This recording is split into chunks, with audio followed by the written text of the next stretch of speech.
Hey everybody, welcome back. It is windy today and it's noisy because there's some construction work going on across the road. So we're actually going to do something a bit different. Because today we're going to time travel a little bit. We're going to go back and we're going to look at how Kate and I created these gardens, how we planned them, our design, our process. And to do that, we can nip back indoors and we're going to do it all with the magic of film.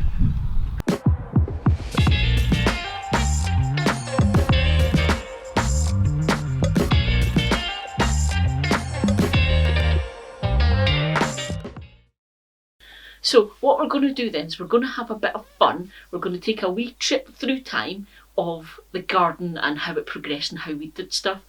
And I'm going to use that as a way for all you new guys that are with us just now, because I know we've got lots of new people have joined us that have got new gardens or who haven't really done much in the way of gardening or deciding to give it a try now. So this way, hopefully you guys can learn from my experiences, hopefully avoid any of the mistakes I've made, but more importantly, so that I can reassure you guys that gardening and garden planning and design and all that kind of stuff is actually not as scary and as complicated as some people think. It can be if you're a fancy landscaper and you do all that kind of stuff, but for just you and me, average Joes, with a wee garden at the house, it doesn't need to be complicated at all. So let's jump in, okay? Let's go back, way back to 2012 when Kate and I bought this house and moved in. Okay, now you saw at the beginning of the video, we've called the house our Bruter, okay, and that means our dream in Scottish Gaelic, because this house really was our dream, and it was a complete blank slate. I mean blank. Check this out. This is the front of the house in 2012 when we moved in. Yeah, so best way to describe this in terms of a garden is a car park. It basically is just lots of block. They got rid of the lawn and everything. I believe you may call this low maintenance gardening, but basically it's a bit sad and sorry, isn't it? Yeah. So the front garden was the first time we tried to do things involving planning. The back garden we had pretty much just jumped in and gone a bit mad, and we learned from that, so we realised how important it is to have some sort of plan, because otherwise things just keep spiralling out of control. So front garden planning, it doesn't have to be complicated, okay? Now you guys know the back garden, when it came to the growing of the veggies and that kind of thing, I did actually plan it out and I used some software, and I'll link the video up here where I talk through that. Back then this stuff was free. I think now you get it in a 15-day trial or whatever, but it's a good thing for helping you plan out what you're going to grow and knowing about those plants, whether they like sun or shade and all that kind of stuff. But for the front garden we didn't need anything like that yet, because all we were doing really was taking our blank slate and we were turning it into something that we wanted, and our priority was aesthetics. We wanted something nice, we wanted colour, we wanted to just look out the window and just feel all warm and cosy inside, okay? And there were two really important things that there was no choice in this, we had to have. And this was where the phrase, not the phrase, but where the name Arbrouter came from.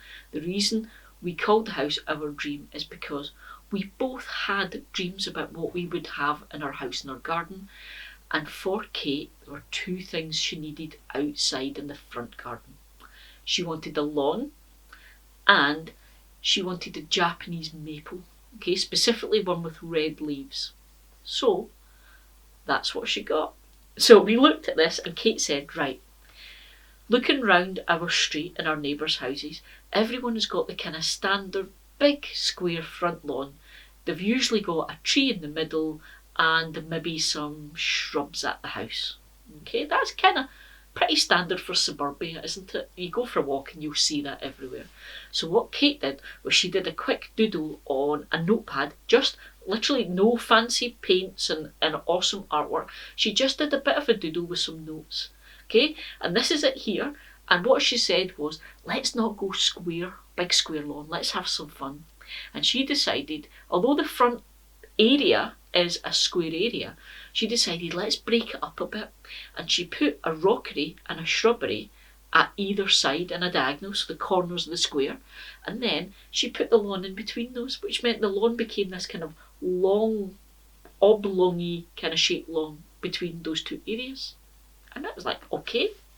At this point, I have to be honest, I wasn't 100% seeing what she meant by the whole lawn thing. So what she did was she said, right, let's see if we can actually draw it out so we can walk it and see and feel what it's like. Bit of chalk. And she went and she actually took her plan and she kind of approximately drew what she thought it would be like. So it gave us an idea of sizes and things. So again, so we started with just a doodle and a bit of paper, and then we had to work out sizings because we didn't have accurate, measured it all up and knew all that stuff. No. We just went out into the garden and we kind of did steps, and we said, oh, the garden's this many steps wide, and we drew it with a bit of chalk.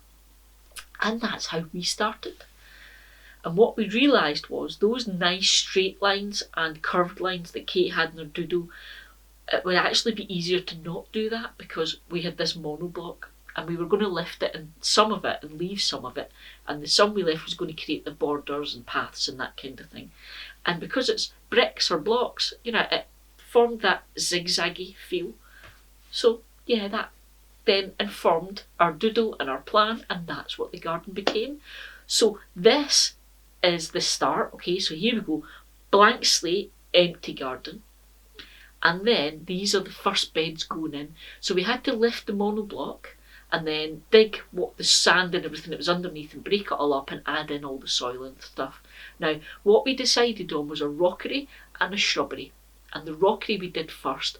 And the reason being, the rockery was a nice simple thing to do. We had all this monoblock that we'd lifted, so we piled that back up in that area, made a big mound, and then we used soil to fill in all the gaps and make crevices, plants would grow, all that kind of thing. And we just bought some alpine plants from a local plant nursery and garden centre up at Penton Plants, and we planted that up. Now, this is where there's a bit of a difference between Kate and I. Kate grew up in a house where people gardened. Her dad gardened and he still gardens and really loves his garden. I didn't, so I had no knowledge of this stuff at all. So Kate had to pretty much rein me back because I was just seeing gaps and I was wanting to fill every gap. So if she'd let me, I would have built a jungle out there. I would have had no space between the plants or anything. You couldn't see the soil for plants. And Kate had to keep saying, it's okay, it will grow and it will fill in. And that's the next thing that's important, okay? What you see in your head as your end product is not what you're going to get straight away, because you have to give the garden time to grow and live and develop, and it will grow into your vision, okay? So you just chill a wee bit, give yourself some time and a wee bit of breathing space, and it's okay. Quick drink. So yeah, so there's the rockery. Here's a picture of it. This is it just finished and I'm giving it a wee water, okay, and you can see it, and it's got that mounded shape, and its general shape in the lay of the land is like a triangle, corner of the square with a bit of a zigzaggy edge, okay? And then we went to the opposite corner and we did what we call the shrubbery, because basically it's where Kate's big tree and all the wee shrubs around it go. Okay, same idea. We had to lift up that monoblock and dig up the soil and add more soil in to give it, so it needed nutrients and give it, now enrich it and that kind of thing. Lots of organic matter. All of this we were learning as we went from the internet and books and things. And then we planted it up. And again, it looked really bare and I wanted to put more in there, and Kate had to hold me back. Okay, and she's like, trust me on this. The next bit was much simpler, a lawn. Now, we had options. We'd lifted all the monoblock, so we could have just put down soil and seed and grew the lawn, but we decided, hands up, we'll be honest here, we decided we wanted fast, okay? We wanted to see our garden, so we got turf and we laid a turf lawn to start with. It meant a few weeks of looking after that turf until it's set, but it meant we got the instant hit of, this is our front garden, 2012, after we had finished from our design.